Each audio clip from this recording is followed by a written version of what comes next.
शंकरं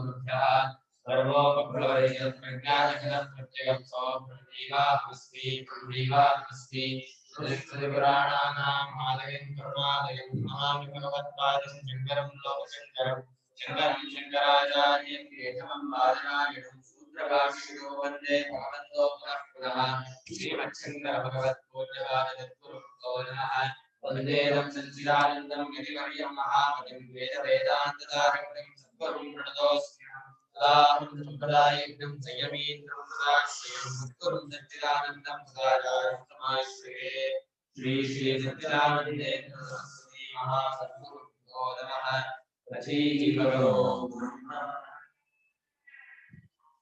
ನೂರ 35 ಭಾಷ್ಯ.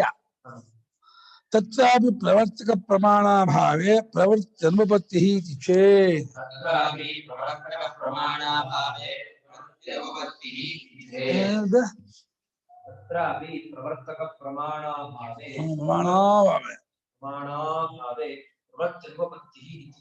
ತತ್ರಾಪಿ ಆತ್ಮಜ್ಞಾನದಲ್ಲೂ ಕೂಡ ಆತ್ಮನಿಷ್ಠೆ ಆತ್ಮಜ್ಞಾನದಲ್ಲೂ ಅದ್ರಲ್ಲಿ ತೊಡಗಬೇಕು, ಅದನ್ನ ಮಾಡ್ಕೋಬೇಕು, ಅದನ್ನ ಪಡ್ಕೋಬೇಕು ಅಂತ ಒಂದು ವಿಧಿವಾಕ್ಯ ಹೇಳ್ತಿ ಹೋದ್ರೆ ಯಾರು ತೊಡಗೋದೇ ಇಲ್ವಲ್ಲ ಅಂತ. ಏನನ್ನ ಮಾಡ್ಬೇಕಾದ್ರೂ ವಿಧಿವಾಕ್ಯನ ಮಾಡ್ಬೇಕೇ ಹೊರತು ವಿಧಿವಾಕ್ಯವಿಲ್ಲದೇನೆ ವೈದಿಕರು ಯಾವ್ದು ತೊಡಗೋದಿಲ್ಲ ಅಂತ ಒಂದು ಸಾಮಾನ್ಯ ನಿಯಮ. ಇದಕ್ಕೆ ವಿಧಿವಾಕ್ಯ ಬೇಕಾಗುತ್ತೋ? ವಿಧಿವಾಕ್ಯ ಕೇಳಬೇಕು, ವಿಧಿವಾಕ್ಯ ಮಾಡೋಕ್ಕಾಗುತ್ತೋ? ಅದ ಬರೋದು. ಆ ರೀತಿ ಆತ್ಮನ ವಿಷಯದಲ್ಲಿ ವಿಧಿವಾಕ್ಯ ಬರೋಲ್ಲ ಅಂತ ಇದು ಭಾಷೆಗಾರರು. ಅವನಂತಿದ್ದಾನೆ ಯಾವುದನ್ನು ತೊಡಗಬೇಕಾದ್ರೂ ಪ್ರವರ್ತಕ ಅಂದ್ರೆ ಪ್ರವರ್ತಯತಿ ಇದೆ. ಪ್ರವರ್ತಕ ನಮ್ಮನ್ನು ತೊಡಗಿಸುತ್ತದೆ.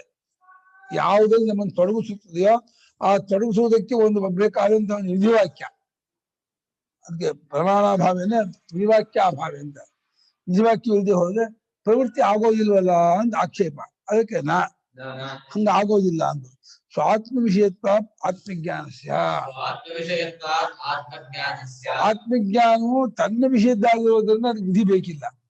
ಅನಾತ್ಮ ವಿಷಯದ ವಿಧಿ ಬೇಕು. ಸೋಮಯಾಗಕ್ಕೆ ವಿಧಿ ಬೇಕು, ಅಗ್ನಿಹೋತ್ರಕ್ಕೆ ವಿಧಿ ಬೇಕು, ಎಲ್ಲ ಯಜ್ಞಾಗಕ್ಕೆ ವಿಧಿ ಬೇಕು. ಹೀಗೆ ನಡ್ಕೋಬೇಕಾಗಿರೋ ಹೊರಗಿನ ಎಲ್ಲದಕ್ಕೂ ವಿಧಿ ನಿಷೇಧ ಬೇಕು. ತನ್ನ ವಿಷಯಕ್ಕೆ ಆತ್ಮ ವಿಷಯಕ್ಕೆ ಯಾತಕ್ಕೆ ವಿಧಿ ಬೇಕು? ತಾನು ಆಗ್ಬೇಕು ಅಂತಾಗ್ಲಿ ತಾನು ಇರ್ಬೇಕು ಅಂತ ವಿಧಿ ಮಾಡಕ್ ಬರುತ್ತಾ? ಅದೇ ವಿಧಿ ಮಾಡದೆ ಹೋದ್ರೆ ತಾನು ಆಗದೆ ಇರ್ತಾನೋ ತಾನು ಇರದೇ ಇರ್ತಾನೋ? ಏನಪ್ಪ ತನ್ನ ಬಗ್ಗೆ ತಪ್ಪಲಿಕ್ಕೆ ಬಿಟ್ಕೋ ಅಂತ ಜ್ಞಾಪಕ ಮಾಡ್ಬೋದು. ನೋಡು, ಇನ್ನು ಎಲ್ಲಾ ಅನರ್ಥಕ್ಕೂ ನಿನ್ನನ್ನು ತಿಳ್ಕೊಳ್ದೇ ಕಾರಣ. ಎಲ್ಲಾ ಪುರುಷಾರ್ಥವೂ ನಿನ್ನನ್ನು ತಿಳ್ಕೊಳ್ದೇ ಉಂಟಾಗುತ್ತೆ. ಅದರಲ್ಲಿ ಎಲ್ಲಾ ಪುರುಷಾರ್ಥವು ಅದರಲ್ಲೇ ಅಡಕಾಗಿದೆ. ಎಲ್ಲಾ ಅನರ್ಥಕ್ಕೂ ಅದೇ ಕಾರಣ, ಆ ಅಜ್ಞಾನವೇ ಕಾರಣವಾಗಿದೆ ಅಂತ ಈ ರೀತಿ ಜ್ಞಾಪಕ ಮಾಡಿಕೊಟ್ರೆ ತನ್ನಂತ ತಾನು ತಿಳ್ಕೊಂಡ ಅಂದ್ರೆ ಅವನು ಇದಾಗ್ತಾನೆ ಅಷ್ಟೆ.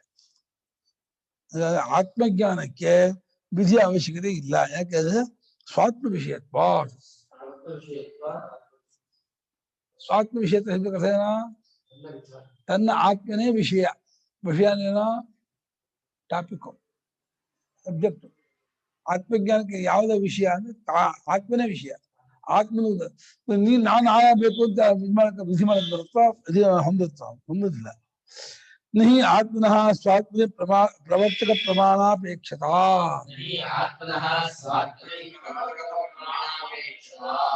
ಅಲ್ವೇ ಅಂತ ಅನ್ನೋದು ಅನುಭವ ಹೇಳ್ತಾ ಇದ್ದಾರೆ. ಆತ್ಮನಿಗೆ ತನಗೆ ತನ್ನಲ್ಲಿ ತಾನು ಯಾರು ತಿಳ್ಕೊಳ್ಳೋದಕ್ಕೆ ಒಂದು ಪ್ರವರ್ತಕ ಪ್ರಮಾಣದ ಅಪೇಕ್ಷೆ ಬರೋದೇ ಇಲ್ಲ. ನಾನು ಯಾರಾಗಿದ್ದೀನಿ, ನಾನು ಏನಾಗಿದ್ದೀನಿ, ನಾನು ಹೇಗಿದ್ದೀನಿ ಅಂತ ಗೊತ್ತು ಮಾಡ್ಕೊಳಕ್ಕೆ ಯಾವ್ದೊಂದು ವಿಧಿವಾಕ್ಯ ಬೇಕಿಲ್ಲಪ್ಪ. ಇದು ಯಾವುದು ಅಸಿದ್ಧವಾಗಿದೆಯೋ ಶಾಸ್ತ್ರವಾಗಿ ಅದಕ್ಕೆ ವಿಧಿ ಬೇಕು. ಪೂರ್ವ ಸಿದ್ಧ ಸ್ವತಃ ಸಿದ್ಧವಾದ ಆತ್ಮವಿಷಯಕ್ಕೆ ಯಾಕೆ ಪ್ರಮಾಣದ ಅಪೇಕ್ಷೆ ಬೇಕು? ಏನಪ್ಪಾ ಅಂದ್ರೆ ಅದ್ರ ಬಗ್ಗೆ ತಪ್ಪುವಿಕೆ ಇದೆ ಅಂದ್ರೆ ಅದೇ ಮೊದಲು ಕಂಡ್ಕೊಂಡಿದ್ದು. ಶಾಸ್ತ್ರ ಮೊದಲು ಕಂಡ್ಕೊಂತು. ನೀವೆಲ್ಲರೂ ನಿಮ್ ಬಗ್ಗೆ ತಪ್ಪುಕೊಂಡಿದ್ದೀರಾ, ನಿಮ್ಗೆ ನೀವ್ ಯಾರಿಗೂ ಗೊತ್ತಿಲ್ಲ ಅಂತ. ಅದು ನಾವು ತಿಳ್ಕೊಂಡಿದ್ದನ್ನು ಅನುವಾದ ಮಾಡುತ್ತೆ, ನಾವು ಏನಾಗಿದ್ದೀನಿ ಅನ್ನೋದನ್ನು ತಿಳಿಸ್ಕೊಡುತ್ತೆ. ಎರಡು ಮಾಡ್ಕೊಡುತ್ತೆ. ನಾವು ದೇಹ ನಿಯಮನ ಬುದ್ಧಿಗಳು ನಾವು ತಿಳ್ಕೊಂಡಿದೀವಿ ಅನ್ನೋದನ್ನು ಅನುವಾದ ಮಾಡುತ್ತೆ. ಮತ್ತೆ ನೀವು ದೇಹ ನಿಯಮನ ಬುದ್ಧಿ ಇರುವುದವರು ಅಲ್ಲ, ನೀವು ಇದನ್ನು ಮೀರಿದವರು ಅನ್ನೋದನ್ನ ಅದು ಜ್ಞಾಪಕ ಮಾಡ್ಕೊಟ್ಟ ಮೇಲೆ ನಮಗೆ ಗೊತ್ತಾಗೋದು. ಯಾಕಂದ್ರೆ ನಮಗೆ ಸಂಶಯವೇ ಬಂದಿಲ್ಲ. ನಮಗೆ ನಮ್ಮ ಬಗ್ಗೆ ಸಂಶಯವೇ ಬಂದಿಲ್ಲ, ಇದೇ ಬಂದಿಲ್ಲ. ನಾವು ಒಂದ್ಸರಿ ನಾವು ಏನ್ ತಿಳ್ಕೊಂಡಿದೀವೋ ಹೇಗಿದೀವೋ ಇದು ಕರೆಕ್ಟ್ ಸರಿಯಾಗಿದೆ ಅಂತ ಅನ್ಕೊಂಡ್ಬಿಟ್ಟಿದೀವಿ. ನಮ್ಗೆ ಯಾರಿಗೂ ನಮ್ಮ ಬಗ್ಗೆ ನಾವು ತಪ್ಪಿಕೊಂಡಿದೀವಿ ಅನ್ನುವಂತಹ ಒಂದು ಅರಿವೇ ಇಲ್ಲ. ಅದು ಆತ್ಮನಿಗೆ ತನ್ನಲ್ಲಿ ಯಾರು ಯಾರಾಗಿದ್ದೀನಿ ತಿಳ್ಕೊಳ್ಳೋದು ಅನ್ನೋಕ್ಕೋಸ್ಕರ ಒಂದು ಪ್ರವರ್ತಕ ಪ್ರಮಾಣದ ಅಪೇಕ್ಷೆ ಬರೋಲ್ಲ ತಿಳ್ಕೊಳ್ಳೋದು.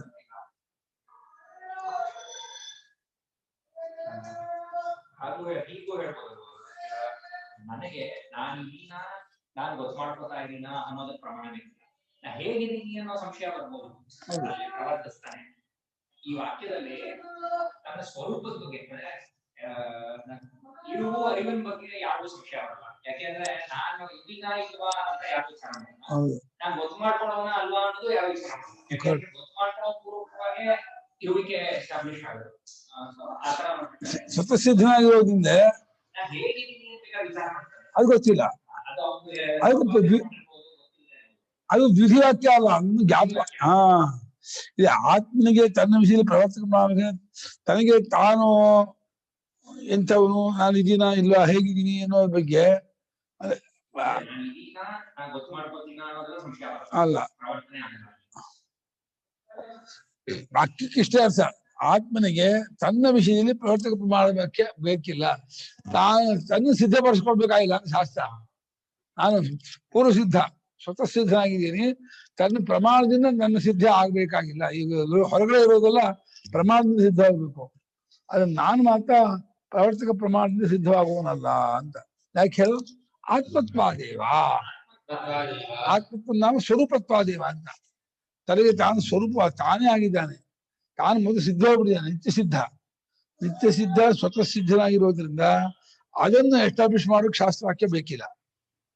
ಆತ್ಮತ್ವವನ್ನು ಆತ್ಮನಾಗಿದೆಯಾ, ನನ್ನ ಸ್ವರೂಪ ಇದೆ, ನೀನು ಅರಿವು ಅದೆಲ್ಲ ಹೇಳೋ ಅವಶ್ಯಕತೆ ಇಲ್ಲ, ಅದು ಗೊತ್ತೇ ಇರೋದು.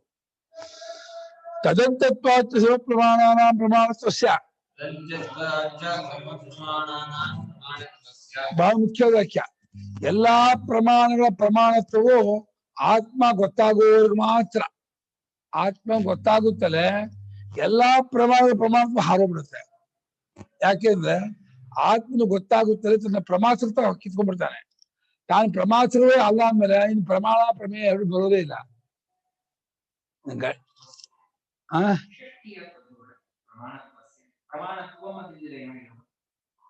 ಅಲ್ಲ, ತದಂತತ್ವ ಪ್ರಮಾಣಾನಾಂ ಪ್ರಮಾಣತ್ವಸ್ಯ, ಇದಕ್ಕೆ ಪ್ರಮಾಣಾನಾಂ ಮನುಷ್ಯ, ಇದಕ್ಕೆ ಪ್ರಮಾಣವಾಗಿರುವುದಕ್ಕೆ, ಪ್ರಮಾಣಗಳ ಪ್ರಮಾಣವಾಗಿರುವುದಕ್ಕೆ ಅದೇ ಕೊನೆ ಅಂತ ಷಷ್ಠಿ ತ್ವಾಪರದ ಷಷ್ಠಿ ತ್ವಾಪರಲ್ಲ.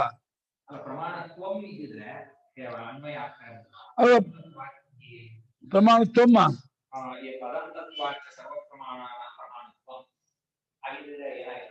ಪ್ರಮಾಣತ್ವವೂ ಬರುತ್ತೆ. ಪ್ರಮಾಣತ್ವ ಏನು ಹೇಳ್ಬಿಡ ಅಲ್ಲ, ಪ್ರಮಾಣವಾಗಿರುವುದು ಅನ್ನೋದು.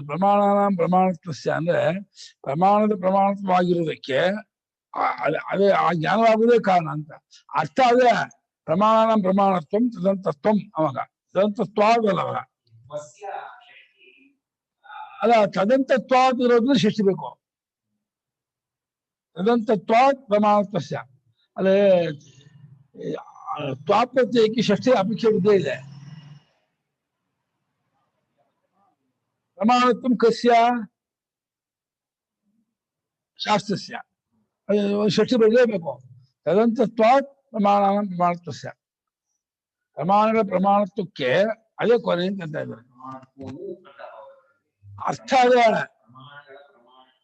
ಅಲ್ಲಿವರೆಗೆ. ಪ್ರಮಾಣವು ಪ್ರಮಾಣವಾಗಿರುವುದಕ್ಕೆ ಅದೇ ಅವಧಿಯಾಗಿರುತ್ತದೆ ಅಂತ ನಂಬಿತಾ ಇದ್ದಾರೆ. ಪ್ರಮಾಣವು ಪ್ರಮಾಣವಾಗಿರೋದಕ್ಕೆ ಅದೇ ಅವಧಿಯಾಗಿದೆ, ಅದೇ ಕೊನೆಯಾಗಿದೆ, ಫ್ರೀ ಆಗಿದೆ. ಪ್ರಮಾಣವಾಗಬೇಕಾದ್ರೆ ಆತ್ಮ ಗೊತ್ತಾಗುವವರೆಗೆ ಪ್ರಮಾಣವಾಗಿರುತ್ತೆ. ಆತ್ಮ ಗೊತ್ತಾಗುತ್ತಲೇ ಪ್ರಮಾಣದ ಹಾರೋಗ್ಬಿಡುತ್ತೆ. ಇನ್ನು ಆತ್ಮ ಪ್ರಮಾತ್ರವಾದಾಗ ಇದು ಪ್ರಮಾಣವಾಗುತ್ತೆ, ಶಾಸ್ತ್ರ ಪ್ರಮಾಣವಾಗುತ್ತೆ, ಇಂದ್ರಿಯ ಪ್ರಮಾಣವಾಗುತ್ತೆ. ಆತ್ಮನು ಗೊತ್ತಾಗುತ್ತಲೇ ಆತ್ಮನ ಪ್ರಮಾತ್ರವೇ ಅಲ್ಲ ಗೊತ್ತಾಗುತ್ತಲ್ಲ. ಗೊತ್ತಾಗುವಾಗ ಈ ಪ್ರಮಾತ್ರವೇ ಅಲ್ಲ ಅಂದ್ರೆ ಇದು ಪ್ರಮಾಣವೂ ಅಲ್ಲ, ಇದು ಪ್ರಮೇಯವೂ ಅಲ್ಲ. ಪ್ರಪಂಚ ಪ್ರಮೇಯವಲ್ಲ, ಶಾಸ್ತ್ರವೂ ಪ್ರಮಾಣವಲ್ಲ, ಇಂದ್ರಿಯವೂ ಪ್ರಮಾಣವಲ್ಲ. ಪ್ರಮಾಣಕ್ಕೆ ಪ್ರಮಾತ್ರವೇ ಮೂಲ ತಾನೆ. ಪ್ರಮಾಣಕ್ಕೆ ಕಿಮ್ಮತ್ತೇ ಇಲ್ಲ. ಪ್ರಮಾತ್ರವನ್ನು ಇಟ್ಕೊಂಡೆ ಪ್ರಮಾಣ ಪ್ರಮೇಯ ಅನ್ನೋದು. ಪ್ರಮಾತೃತ್ವನ ಕಿತ್ತಾಗ್ಬಿಟ್ಟು ಗಂಡತ್ವ ಅಂತ ಹೇಳ್ಬಿಟ್ರೆ ಇನ್ನು ಹೆಂಡತಿತ್ವ ಅಂತ ಬರುತ್ತೆ ಅವರಿಗೆ ಅಲ್ವಾ. ಪ್ರಮಾತೃತ್ವ ನಾನು ಅರಿಯೋನು ನೋಯರ್ ಅನ್ನೋದು ಕಿತ್ತಾಕ್ಬಿಟ್ಟ ಅಂದ್ರೆ ಇನ್ನು ಸಾಧನ ವಿಷಯ ಎರಡು ಬರಲ್ಲ. ನೀವು ವಿವರಣೆ ಕೊಡ್ತಾರೆ, ನಹಿ ಆತ್ಮಸ್ವರೂಪಾಧಿಗಮೇಶತಿ ಪುನಃ ಪ್ರಮಾಣ ಪ್ರಮೇಯ ವ್ಯವಹಾರ ಸಂಭವತಿ. ಅಲ್ಲಿವರೆಗೆ ಪ್ರಮಾಣ ಪ್ರಮೇಯ ವ್ಯವಹಾರ ಅಂತ ಆತ್ಮ ಗೊತ್ತಾಗುವವರೆಗೆ ಶಾಸ್ತ್ರ ಪ್ರಮಾಣ, ಪ್ರತ್ಯಕ್ಷಾದಿಗಳು ಪ್ರಮಾಣ, ಅನುಮಾನ ಪ್ರಮಾಣ, ಇದು ಅರ್ಥಾಪತ್ತಿ ಪ್ರಮಾಣ ಬರುತ್ತೆ. ಆದ್ರೆ ಆತ್ಮ ಗೊತ್ತಾಗ್ಬಿಟ್ರ ಮೇಲೆ ಆತ್ಮಸ್ವರೂಪ ಅಧಿಗಮನ ಜ್ಞಾನ, ಆತ್ಮಸ್ವರೂಪದ ಪರಿಚಯವಾಯಿತು ಅಂತ ಆದ್ರೆ ಮತ್ತೆ ಪ್ರಮಾಣ ಪ್ರಮೇಯ ವ್ಯವಹಾರ ಎಳ್ಕೊಳ್ಳೋದೇ ಇಲ್ಲ, ಆ ವ್ಯವಹಾರಕ್ಕೆ ಅವಕಾಶವಿಲ್ಲ. ಆತ್ಮಸ್ವರೂಪ ಗೊತ್ತಾಗದೇ ಇರೋದೇ ನೀನು ಪ್ರಮಾಣವಾಗೋದಕ್ಕೂ, ಇದು ಪ್ರಮಾಣವಾಗೋದಕ್ಕೂ ಪ್ರಮೇಯವಾಗೋದಕ್ಕೂ ಇದು. ಆತ್ಮಸ್ವರೂಪ ಗೊತ್ತಾಗುತ್ತಲೇ ಏನೇನು ಗೊತ್ತಾಗುತ್ತೆ, ಪ್ರಮಾಣವೆಲ್ಲ ಗೊತ್ತಾಗ್ಬಿಡುತ್ತೆ. ಗೊತ್ತಾಗೋ ಕ್ರಮೇ ಹಾಗೆ. ನನ್ನ ಪ್ರಮಾತೃತ್ವವು ಅವಿದ್ಯಾ ಕಲ್ಪಿತ, ನಾನು ಪ್ರಮಾತೃವಲ್ಲ ಅಂತ ಗೊತ್ತಾಗೋದಾದ್ರಿಂದ ಪ್ರಮಾತೃ ಅದೇ ಮೇಲೆ ಇನ್ಯಾರು ಪ್ರಮಾಣ ಅಂತ ಬರುತ್ತೆ, ಪ್ರಮೇಯ ಅಂತ ಬರುತ್ತೆ. ಪ್ರಮಾತೃಕ್ತಲ್ಲಿ ಪ್ರಮಾಣ ಇರೋದು, ಪ್ರಮಾತೃಕ್ತಲ್ಲಿ ಪ್ರಮೇಯ ಇರೋದು. ಇನ್ ಪ್ರಮಾತೃ ಅಲ್ಲ ಅಂದ್ರೆ ಪ್ರಮಾಣವಲ್ಲ ಪ್ರಮೇಯವೂ ಅಲ್ಲದು. ಪ್ರಮಾತೃ ಮೇಟಿ, ಅವನೇ ರಾಜ, ಅವನೇ ಮುಖ್ಯ, ಅವನ್ನ ಇಟ್ಕೊಂಡು ಇದು ಪ್ರಮಾಣವಾಗಿ ಅದು ಪ್ರಮೇಯವಾಗಿ ಇರುತ್ತೆ. ನಿಂಗೆ ಒಳ್ಳೊಳ್ಳೆ ವಿಷಯ ಕಲಿಸ್ಕೊಡ್ತೀನಿ ಅಂದ್ರೆ ಇಂದ್ರಿಯಗಳು ಶಾಸ್ತ್ರ ಹೊರಡುತ್ತವೆ. ನೀನ್ ನಂಗೆ ಏನ್ ತಿಳ್ಸ್ಕೊಳ್ಬೇಕಾಗಿಲ್ಲ, ನಾನೇ ಅಲ್ಲ, ನಾನು ಇಲ್ಲೇ ಇಲ್ಲ, ಕೇವಲ ಚೈತನ್ಯ ಸ್ವರೂಪ ಅಂತ ತಿಳ್ಕೊಂಡ್ಬಿಟ್ರೆ ತಿಳ್ಸ್ಕೊಡೋನು ಇಲ್ಲ, ತಿಳ್ಸ್ಬೇಕಾದ ವಿಷಯವೂ ಇಲ್ಲ. ಒಳ್ಳೆ ವಾಕ್ಯ ಇದು. ತದಂತತ್ವಾದ್ ಸಹ ತತ್ ಅಂತಃ ಯೇಷಾಂ ಪ್ರಮಾಣಾನಾಂ ತದಂತಾನಿ ತದಂತಾನಾಂ ಭಾವ ತದಂತತ್ವಂ ತಸ್ಮಾತ್ ಅದೇ ಕೊನೆಯಾಗಿರುತ್ತದೆ. ಆದ್ದರಿಂದ ಪರಮಾತ್ಮ ಆತ್ಮಸ್ವರೂಪ ಗೊತ್ತಾದ ಮೇಲೆ ಮತ್ತೆ ಪರಮಾತ್ಮ ವ್ಯವಹಾರಕ್ಕೆ ಅವಕಾಶವೇ ಇಲ್ಲ. ಯಾಕೆಂದ್ರೆ ಪ್ರಮಾತೃ ಆತ್ಮೋ ನಿವರ್ತಯತಿ ಅಂತ್ಯ ಪ್ರಮಾಣಂ. ಅಂತ್ಯಂ ಪ್ರಮಾಣಂ ಕಿಂ? ಶಾಸ್ತ್ರಂ. ಕುತಃ ಶಾಸ್ತ್ರಂ ಅಂತ್ಯಂ ಪ್ರಮಾಣಂ? ಶಾಸ್ತ್ರಾತ್ ಆತ್ಮನಿ ಅವಗತೆ ಪುನಃ ಪ್ರಮಾಣ ವ್ಯವಹಾರ ಸಂಭವತಿ ನ ಸಂಭವತಿ. ಶಾಸ್ತ್ರದಿಂದ ಆತ್ಮ ಗೊತ್ತಾಗುತ್ತದೆ, ಪ್ರಮಾಣ ವ್ಯವಹಾರ ಬರೋದೇ ಇಲ್ಲ. ಹಂಗೆ ಕೊನೆಯ ಪ್ರಮಾಣ, ಆರಂಭದ ಪ್ರಮಾಣ ಪ್ರತ್ಯಕ್ಷಾದಿಗಳು, ಶಾಸ್ತ್ರ ಕೊನೆಯ ಪ್ರಮಾಣ. ಶಾಸ್ತ್ರ ಪ್ರಮಾಣದಿಂದ ಆತ್ಮ ಗೊತ್ತಾಗಲಿಲ್ಲ ಎರಡು ತರಹ. ಕೊನೆಯ ಪ್ರಮಾಣದ ರಾಜ ಅಂತ ಶ್ರೇಷ್ಠ ಅಂದ್ರೆ ನೀರು ಅಂದ್ರೆ ಹೆಚ್ಚಿನ ಪ್ರಮಾಣ, ಶಾಸ್ತ್ರ ಒಂದರ್ಥ. ಆ ಪ್ರಮಾಣವೇ ಅಂತ್ಯವಾಗುತ್ತೆ, ಇಲ್ಲ ಆಗುತ್ತೆ, ಅಂತವಾಗುತ್ತೆ, ನಾಶವಾಗುತ್ತೆ, ಇಲ್ಲ ಆಗುತ್ತೆ. ಪ್ರಮಾಣಕ್ಕೆ ಹಾರ ಬಿಡುತ್ತೆ. ಯಾವಾಗ ಯಾವ ಜ್ಞಾನ? ಏನು ಜ್ಞಾನ ಆಗುತ್ತೆ?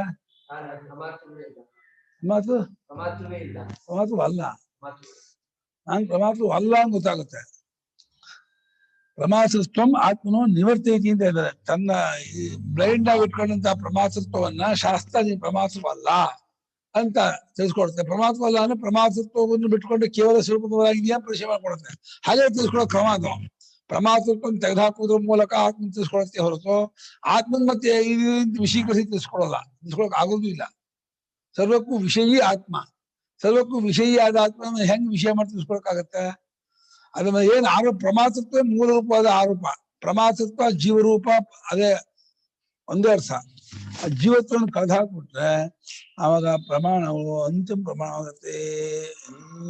ಅಂತಿಮ ಪ್ರಮಾಣವು ಜೀವತ್ವನ್ನೇ ತೆಗೆದುಹಾಕತ್ತೆ. ಶಾಸ್ತ್ರ ಪ್ರಮಾಣ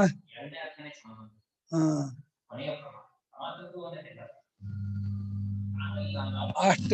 ಅತ್ರ ವೇದಾಹ ಅವೇದಾಹ ಅಂತ. ವೇದಗಳು ವೇದವಾಗ ಹೋಗಿಲ್ಲ, ಯಾವ ಪ್ರಮಾಣ ಸ್ವಪ್ನದಿಂದ ಎದ್ದಂಗ ಆಗ್ಬಿಡುತ್ತಮ್ಮ. ತತ್ವಜ್ಞಾನವಾಗುತ್ತಲ್ಲ, ಕನಸಿಂದ ಹೇಗೆ ಎದ್ದರೆ ಸ್ವಪ್ನ ಹಾಗೆ ಈ ಎಚ್ಚರ ಅಂತ ಅಂದ್ಕೊಂಡು ಇದರಿಂದ ಎದ್ದು ಬಿಡ್ತಾನೆ. ಇಡೀ ಅಷ್ಟನ್ನು ಯೂನಿವರ್ಸ್ ಅನ್ನು ಬಾಧೆ ಮಾಡ್ಬಿಡ್ತಾನೆ. ಎಲ್ಲೋ ಅಖಂಡ ಬ್ರಹ್ಮೈಕ ರಸ, ರೇ ಸರ್ವಂ ಬ್ರಹ್ಮಮಯಂ ಅನ್ನೋ ಅನುಭವ ನಿಂತು ಬಿಡ್ತಾನೆ. ಹಾಗಾಗಿ ಕೊನೇ ಪ್ರಮಾಣ ಶಾಸ್ತ್ರ. ಆ ಶಾಸ್ತ್ರವು ಆತ್ಮ ಪ್ರಮಾತೃತ್ವವನ್ನು ತೆಗೆದುಹಾಕತ್ತೆ. ಅಷ್ಟೇ ಅಲ್ಲ, ನಿವರ್ತಯದೇವಹಿ ನಿವರ್ತಯದೇವಚ ಅಪ್ರಮಾಣೀ ಭವತಿ ಸ್ವಪ್ರಕಾರ ಪ್ರಮಾಣಮೇವ ಪ್ರಬೋಧೆ. ಇದು ತುಂಬಾ ವಾದಿಗಳು ಅರ್ಥ ಆಗಿಲ್ಲ. ಶಂಕರಾಚಾರ್ಯ ವೇದ ಅಪ್ರಮಾಣವಾಗ್ಬಿಡುತ್ತೆ ಅಂತಾರೆ. ಇದೆಂತದ್ದು ಅಪ್ರಮಾಣ ಆಗುತ್ತೆ ಅಂದ್ರೆ ಇದು ಎರಡು, ಅದು ತಾನು ಹೇಳಿದ ತಪ್ಪು ಅಂತ ಆಗತ್ತೆ. ಇದರ ಸಾಲ ತಾನು ಪ್ರಮಾಣ ಉಳಿಯಲ್ಲ ಅಂತ ಅಷ್ಟೇ ಅರ್ಥ.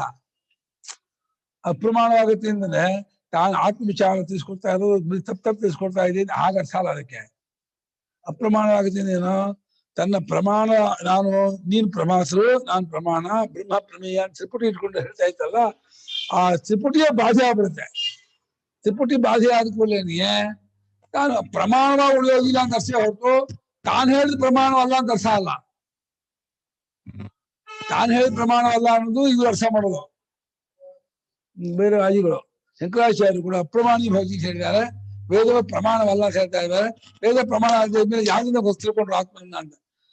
ಅವರೇ ವೇದದಿಂದಲೇ ಆತ್ಮ ತಿಳ್ಕೊಂಡು ಬರೋದು ನಾವೇದದಿಂದ. ಆದ್ರೆ ವೇದದಿಂದ ಆತ್ಮ ತೆಗೆದುಕೊಡ್ಲಿಕ್ಕೆ ಪ್ರಮಾಣದ ವ್ಯವಹಾರ ಇರೋದಿಲ್ಲ ಅಂತ ಅಷ್ಟೇ ಅರ್ಥ ಹೊರತು ಅದು ಪ್ರಮಾಣವಲ್ಲ ಅಂತ ಹಾಗರ್ಥ ಅಲ್ಲ. ಪ್ರಮಾಣವು ಪ್ರಮಾಣವಾಗಿ ಉಳಿಯೋಲ್ಲ, ಪ್ರಮಾಣದ ಪ್ರಮಾಣತ್ವ ಹಾರೋಗುತ್ತೆ. ಪ್ರಮಾಣದ ಪ್ರಮಾಣತ್ವ ಪ್ರಮಾಣತ್ವ ಪ್ರಮೇಯತ್ವದಿಂದ ಬಂದದ್ದು, ಸಾಪೇಕ್ಷವಾಗಿರುವಂತದ್ದೇ ಹೊರತು ಕೇವಲ ಸ್ವತಂತ್ರ ಪ್ರಮಾಣ ಅಂತಿಲ್ಲ. ಪ್ರಮಾತ್ರ ಇದ್ದು ಪ್ರಮೇಯ ಇದ್ದೇ ಪ್ರಮಾಣವಾಗುತ್ತೆ. ಪ್ರಮಾತೃತ್ವ ಕಿತ್ತಾಗ್ಬಿಡ್ತು, ಪ್ರಮೇಯವನ್ನ ಬಾಧೆ ಮಾಡ್ಬಿಡ್ತೀನಿ, ತಾನು ಪ್ರಮಾಣವಾಗಿ ಉಳಿಯೋದೇ ಇಲ್ಲ. ಗಂಡ ಆಗಲಿ ಹೆಂಡತಿ ಆಗಲಿ ಮಗ ಆಗಲಿ ಎಲ್ಲ ಸಾಪೇಕ್ಷಿತಾನೆ. ಅಪ್ಪ ಆಗಲಿ ಅಮ್ಮ ಆಗಲಿ, ಮಕ್ಕಳ ಯಾರು ಗಂಡ ಯಾರು ಅಪ್ಪ ಯಾರಿಗಮ್ಮ, ಹೆಂಡತಿ ಆದ್ಮೇಲೆ ಯಾರು ಗಂಡ, ಗಂಡ ಆದ್ಮೇಲೆ ಯಾರು ಹೆಂಡತಿ, ಅರ್ಥವೇ ಇಲ್ಲ. ಸಾಪೇಕ್ಷ. ಹಾಗೆ ಪ್ರಮಾತೃತ್ವವನ್ನು ಕಳೆಯುತ್ತಲೇ ಆತ್ಮನ ಪ್ರಮಾಣ ತಾನು ಸ್ವತಃ ಅಪ್ರಮಾಣಿ ಹೋಗಿದೆ, ತಾನು ಪ್ರಮಾಣವಾಗಿ ಉಳಿಯುವುದಿಲ್ಲ. ಅಪ್ರಮಾಣಿ ಹೋದ್ರೆ ಶ್ರೀಯದು ಪ್ರತ್ಯಯ ಪ್ರಮಾಣ ಅವಿದ್ಯಮಾನ ಪ್ರಮಾಣ ಪ್ರಮಾಣಿ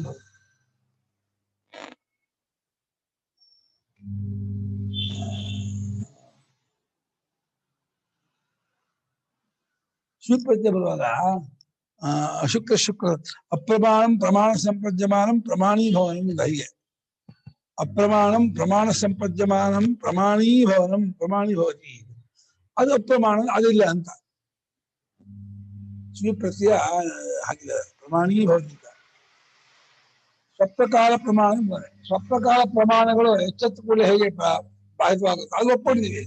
ಸ್ವಪ್ನದಲ್ಲಿ ಪ್ರತ್ಯಕ್ಷವಾಗಿ ಏನ್ ಕಂಡಿದ್ದೀವೋ, ಅನುಮಾನ ಮಾಡಿ ಏನ್ ಕಂಡಿರ್ತೀವೋ ಆ ಎಲ್ಲ ಕಂಡಿದ್ದು ತತ್ಕಾಲ ಸತ್ಯ ಅನ್ಕೊಂಡಿದ್ದು ಎಚ್ಚೆತ್ಕೊಳ್ಳಿ ಹೇಗೆ ಬಾಧಿತವಾಗುತ್ತೋ ಅದೇ ರೀತಿ ತತ್ವಜ್ಞಾನವಾಗುತ್ತದೆ. ಅಥವಾ ಪ್ರಮಾಣತ್ವ ಕಾಲ್ಚಿಕೊಳ್ಳುತ್ತಲೇ ಶಾಸ್ತ್ರ ಪ್ರಮಾಣತ್ವವು ಪ್ರಪಂಚದ ಪ್ರಮೇಯತ್ವ ಅಥವಾ ಬ್ರಹ್ಮದ ಪ್ರಮೇಯತ್ವವು ಹಾರೋಗುತ್ತೆ.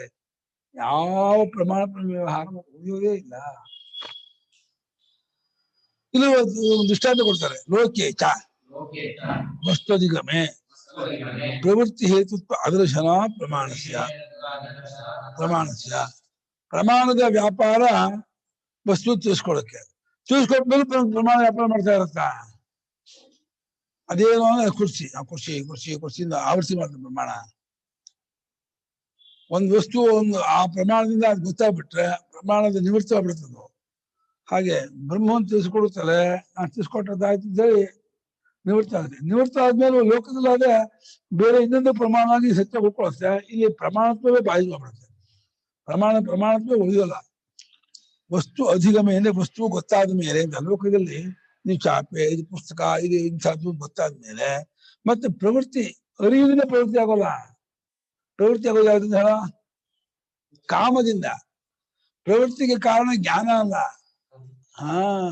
ಅಲ್ಲ ಚಿನ್ನದ ಬಂಗಾರ ಬೀಜ ಗೊತ್ತಾಗಿ ಪ್ರವೃತ್ತಿ ಅಲ್ಲ. ಬಂಗಾರ ಬೀಜ ಗೊತ್ತಾದ್ಮೇಲೆ ಬೇಕು ಅನ್ನೋ ಪ್ರವೃತ್ತಿ ಕಾರಣ. ಎಲ್ಲೂ ಜ್ಞಾನ ಪ್ರವೃತ್ತಿ ಕಾರಣ ಅಲ್ಲ. ಜ್ಞಾನ ಸತ್ಯವನ್ನು ತೋರಿಸುತ್ತೆ ಹೊರತು ಜ್ಞಾನ ತಗೊಳ್ತು ಹೇಳಲ್ಲ, ಬಿಡುತ್ತು ಹೇಳಲ್ಲ. ತಗೊಳ್ಬೇಕು ಬಿಡಬೇಕು ಕಾಮ ಕಾರಣವೇ ಹೊರತು ಜ್ಞಾನ ಕಾರಣ ಅಲ್ಲ.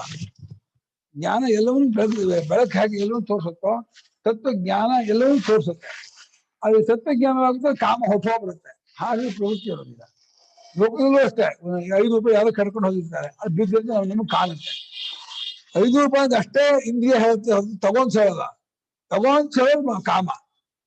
ಇಂದ್ರಿಯ ಕಾಮ ಕೊಟ್ಟು ತಗೋ 5 ರೂಪಾಯಿ ನಿಂಗೆ ಅನುಕೂಲವಾಗುತ್ತೆ. ಗೊತ್ತಾದದ್ದು ಪ್ರವೃತ್ತಿಗೆ ಕಾರಣ ಅಂದ್ರೆ ಇಂಡೈರೆಕ್ಟ್ ನಾವು ಹೇಳ್ತೀವಿ.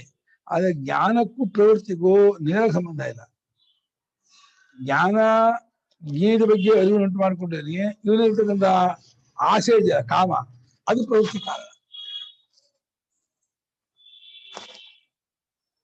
ಜ್ಞಾನವಾದ ಮಾತ್ರಕ್ಕೆ ಪ್ರವೃತ್ತಿ ಆಗ್ಬೇಕು ಅಂತ ಆಗಿದ್ರೆ ನಮಗೆ ಆಸೆ ಹಿಡಿಯೋದಾದ್ರೂ ಅಲ್ಲಿ ನೋಡಿದಾಗ ತಗೋಬೇಕು ಅಂತ ಅನ್ಸ್ಬೇಕಾಯ್ತು. ಅವಾಗ ನಾವು ಅನ್ಸೋದೇ ಇಲ್ಲ. ಆಸೆ ಹಿಡಿಯೋದ್ಮೇಲೆ ಬಜಾರ್ ಹೋಗ್ತೀಯಪ್ಪ, ಎಲ್ಲ ನೋಡ್ಕೊಂಡು ಹೋಗ್ತೀಯ, ನಮ್ಗೆ ಬೇಕು ಅಂತ ಅನ್ಸಲ್ಪ ನನಗೆ.